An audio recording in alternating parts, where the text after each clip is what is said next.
Sang Buddha memberikan nasihat agar kita tidak berkata kasar kepada siapapun.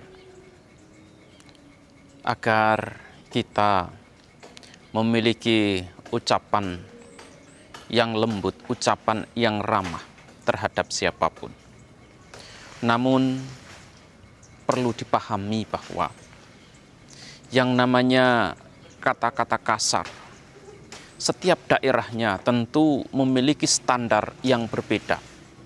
Setiap daerahnya memiliki standar yang tidak sama. Ketika saya berkeliling dari satu daerah ke daerah yang lain, dari Sumatera, Jawa, Bali, Kalimantan, maupun Sulawesi, semua daerah ini memiliki standar kekasaran yang tidak sama, standar kekasaran yang berbeda. Dan tentu kita tidak bisa memaksakan bahwa setiap daerahnya harus memiliki standar yang sama.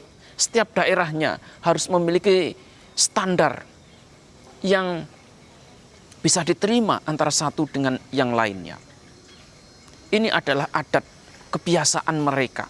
Sudah menjadi budaya setiap daerah masing-masing.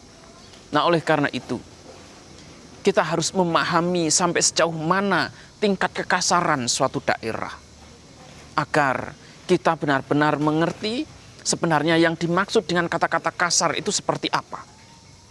Kalau kita tidak memahami dengan jelas, tentu kita tidak akan pernah mengerti sampai sejauh mana, sampai sebesar apa tingkat kekasaran ucapan di daerah tersebut. Namun sebenarnya apa yang diharapkan oleh Sang Buddha dalam hal ini adalah agar kita itu tidak terjerumus dalam pertengkaran, tidak terjerumus dalam permusuhan, tidak terjerumus dalam berbagai masalah sosial. Karena ketika kita sudah terjerumus dalam masalah-masalah sosial, sudah barang tentu nanti kita akan sulit untuk mendapatkan kedamaian batin. Kita akan sulit mendapatkan ketenangan batin. Ketika kita sudah saling bermusuhan antara satu dengan yang lain, ketika kita sudah saling berkata-kata kasar antara satu dengan yang lain, apa yang akan diharapkan adalah ketidaknyamanan. Apa yang bisa dirasakan adalah bagaimana kita saling bermusuhan antara satu dengan yang lainnya. Inilah sebenarnya yang diantisipasi oleh Sang Buddha. Mengapa Sang Buddha kemudian menasihatkan agar kita tidak berkata-kata kasar terhadap siapapun. Ketika kita sudah terjerumus dalam penderitaan, terjerumus dalam pertengkaran, mau tidak mau, sesal, ratap tangis, permusuhan, saling menjatuhkan, itu akan sangat dirasakan. Nah, oleh karena itulah, kalau kita bisa hidup dalam ketenangan, bisa hidup dalam kondisi tanpa permusuhan, sudah barang tentu kemudian hal itu akan memberikan kondisi yang kondusif bagi kehidupan kita, bagi praktek kita, bagi aktivitas kehidupan kita sehari-hari. Dalam kehidupan sehari-hari kita tidak perlu merasa khawatir, kita tidak perlu merasa cemas, kita tidak perlu merasa takut karena orang lain akan membalas dendam, orang lain akan berusaha untuk menyerang kita.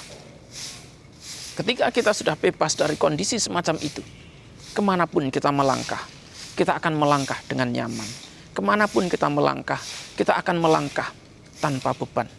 Inilah sesungguhnya mengapa Sang Buddha itu berusaha memberikan nasihat agar kita semuanya berjuang untuk menjadi orang-orang yang bisa hidup menyesuaikan dengan lingkungan sekitar kita, agar kita menjadi orang yang mampu hidup bersosialisasi dengan baik dengan orang-orang di sekitar kita.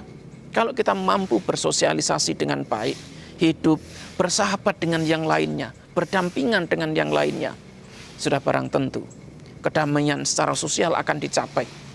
Kedamaian secara batiniah pun akan dicapai. Kedamaian secara batiniah dan kedamaian secara sosial kemudian akan membantu kita semuanya untuk meningkatkan kualitas praktek kita dalam kehidupan sehari-hari.